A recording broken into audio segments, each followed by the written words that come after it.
Welcome to London.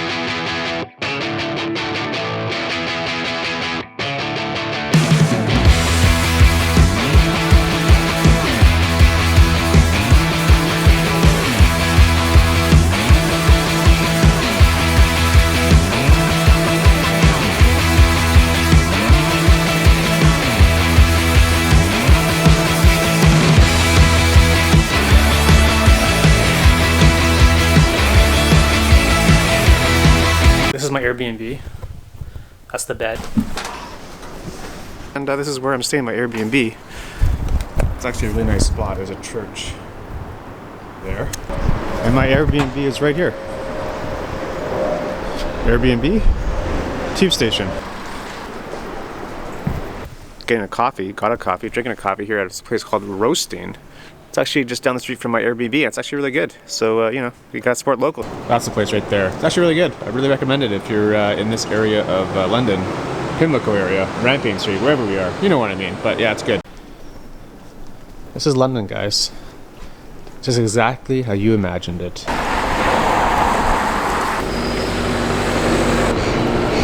Last time I was in London, I did this video about kind of like shooting like the highlights. I guess what I'm gonna do is I'm gonna maybe make like a top 5 list of like the lesser known attractions in London. So if you guys ever come and kind of want to get off the beaten path, you can do these things. The Tate Britain, haven't been there, but it looks fun if you're into, I guess, museums. Apparently it's free, which is a plus. I know they'll Londonize this way. I'm not sure how far of a walk it is, but we'll figure it out. That over there is Tourist Central, and as you can see on the bridge, there's 1 million people there, and that's where the fireworks are going to be on New Year's Eve. It is a sea of humanity here.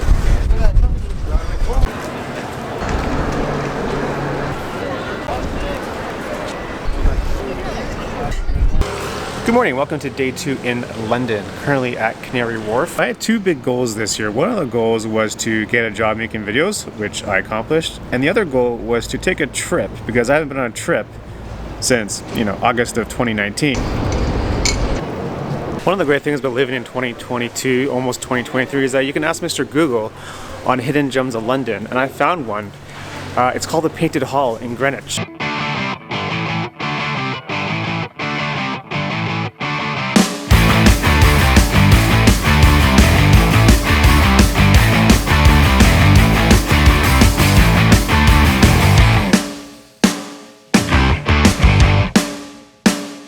Ah, it's a cool little market here. So apparently like the Painted Hall is just down this road here.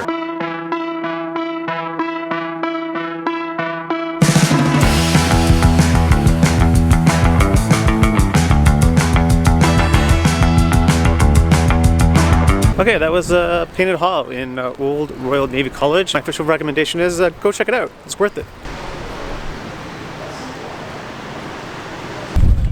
Happy New Year. New Year's Day, here we go. Another year, 2023, and let's get this year going. Mark that for 2023 YouTube Rewind, and hopefully everyone had a great holiday, great New Year's. I had a great one, saw the fireworks, and I didn't know if I would actually be able to see them, but I kind of saw them January 1st, and once again, don't really have any plans. I do have sort of a plan because I did find another hidden gem of London called Neil's Court or Neil's Yard or something. So it's supposed to be kind of like a funky little alley, and that's where I may take you guys today.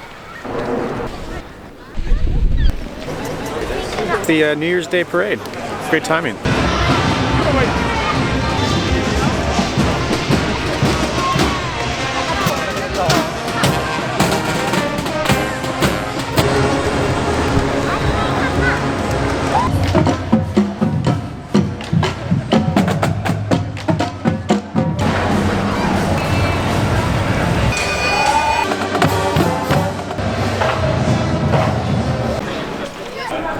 Yard right here.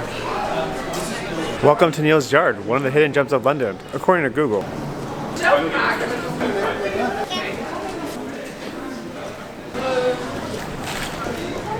You sort of know it's kind of like off the tourist path because it's not busy in there, so it's always nice to get out of the crowd.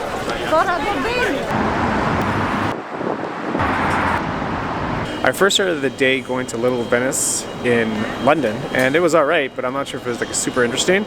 So I came here to Leadenhall Market.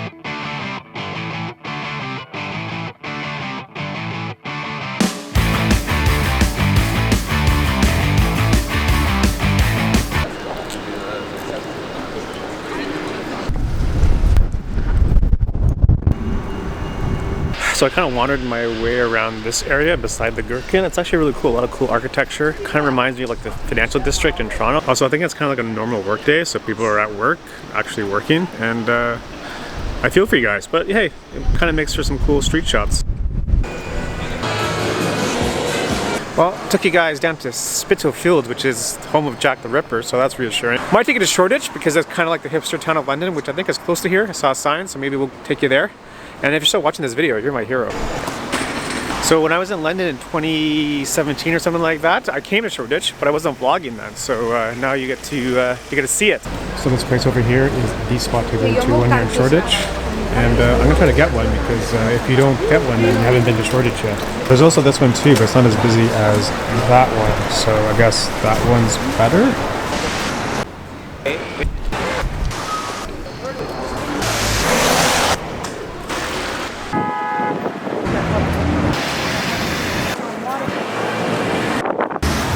Good morning from whatever day this is in London. Just had coffee and going to Battersea Park. I gotta tell you guys, if you come to London, stay in the Pimlico area because it's actually a really good area. Lots of coffee shops and bars and such, and it's local and it's quiet and you don't feel like a tourist. So if you come to London, look up staying in Pimlico. There's hotels and Airbnbs, but it's really well connected. Really happy with where I'm staying, and you can basically walk anywhere. And today we're walking to Battersea Park. Never been to Battersea Park, so we're going to check it out and show you guys what it's about. Might go to Chelsea after because it's right across the river. It's starting to rain a little bit again, shocker. But so far the weather's been pretty good. I mean, it's been drizzling. It hasn't been really raining. Check out the skyline. Some sort of monument or something. Let's go check that out. The London Peace Pagoda. This is a pretty big park, so I'm not sure if I can show you everything. Okay, got definitely a dog meeting spot, that's for sure. There's more dogs here than people. Anyway, got some plant action.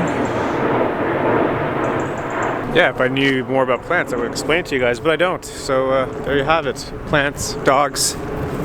It's got it all. It's got it all here at Battersea Park.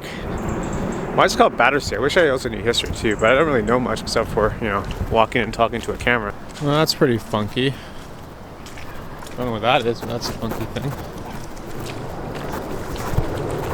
Wildlife. The subtropical gardens. Okay, you guys sort of get the idea of Battersea Park. I think, again, if you come in the summertime, it looks a lot better, but you got the idea. I think this way leads out to the bridge that gets you to Chelsea. So let's go to Chelsea because why not?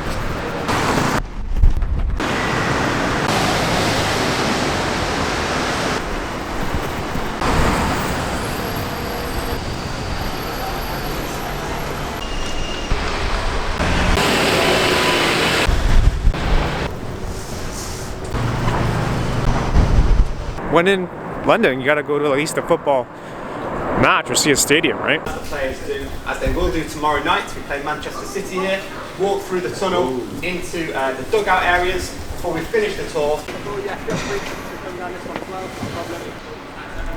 Every single stand is different. Every single stand holds its own little bit of history, and also it's very compact. It's quite a tough place to come and play football.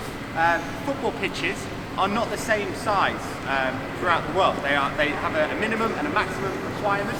They aren't all the same size. Here at Stamford Bridge, for a team like Chelsea, a very good football team with very good players, it is actually a little bit smaller than the likes of Man City, Man United and Arsenal. 1877, making it the oldest working sports stadium in Europe.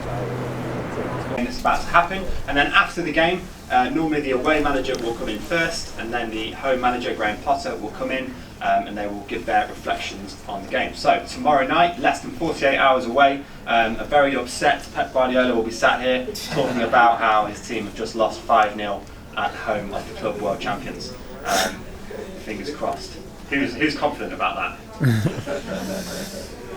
No one. Okay. No. Fair enough. Das ist ein Stadtteam.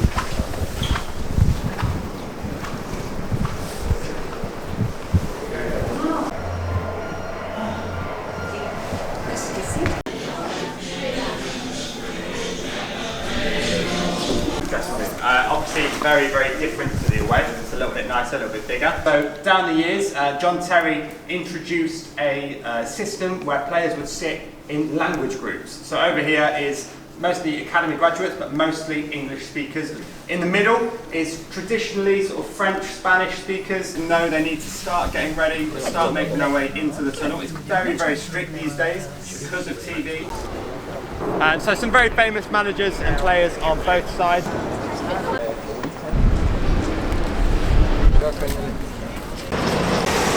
Good morning, welcome to whatever day this is in London. Today we're in the Camden area of London. My people at the Airbnb suggested that I should go and check out the Camden Market.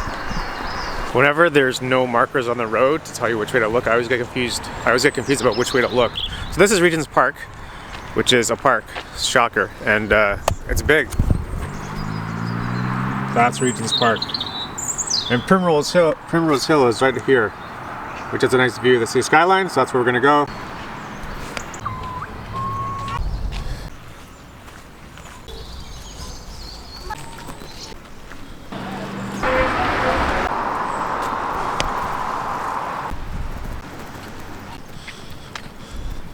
That might be the hill.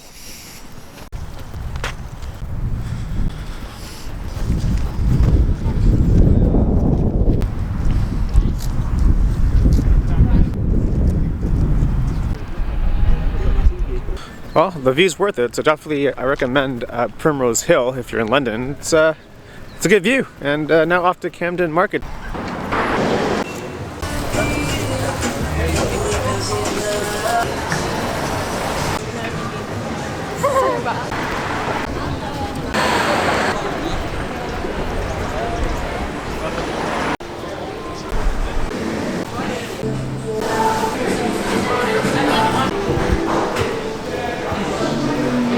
This is pretty massive. It's hard to figure out what you want to eat because there's just so many options, but yeah, it's a really cool place. Definitely recommend this area. It seems pretty happening.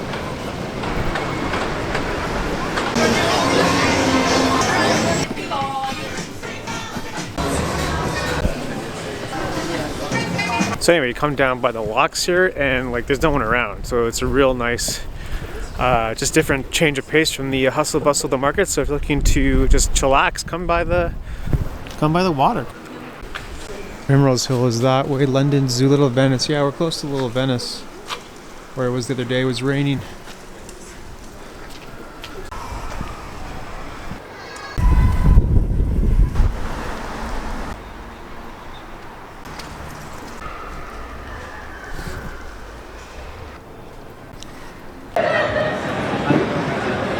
Glorious sunshine, blue sky. Just a little side note, observations, no one has asked me what the hell I'm doing talking to a camera, no one. If you can vlog in central London with like 1 million people around you, you can vlog anywhere. That's just the ultimate test.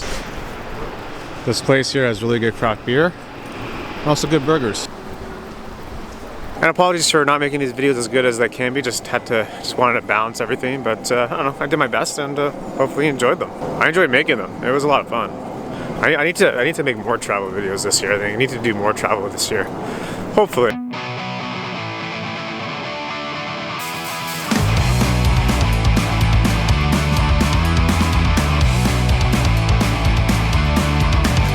Good morning. It is day whatever it is in London. The plan is today, I have no idea, but we're gonna wander. But I was sort of lazy to get my camera out in the rain.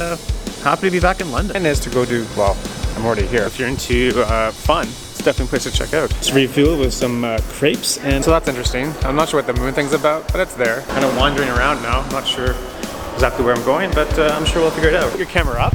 Well, that's my tip of the day. You're welcome. Just kind of wanted to share that with you guys because, you know, sharing is caring. In terms of making good videos, you probably need a plan first. I don't know. It's all very confusing. I just had a coffee. I probably need another one. I've seen a lot of marching bands from the UK and also South America and also the US, but I haven't seen any marching bands from Canada. These people hanging on the gate. Pretty sure you're not supposed to do that. Where's Canada at? So, you know, sun's out, vlogs out. It's just tour group over there and they're staring at me. Like, I'm wondering what the hell I'm doing talking to the camera. Still trying to figure out how I'm going to edit these videos. If you're still watching this, you're my hero as I'm in the darkness. Apologies for these vlogs to be seemingly like not making sense. And yeah, I don't know, I just stopped filming. That's what I mean. Like, these videos could be a whole lot better if I actually film more. You know, that's London, so onwards and upwards.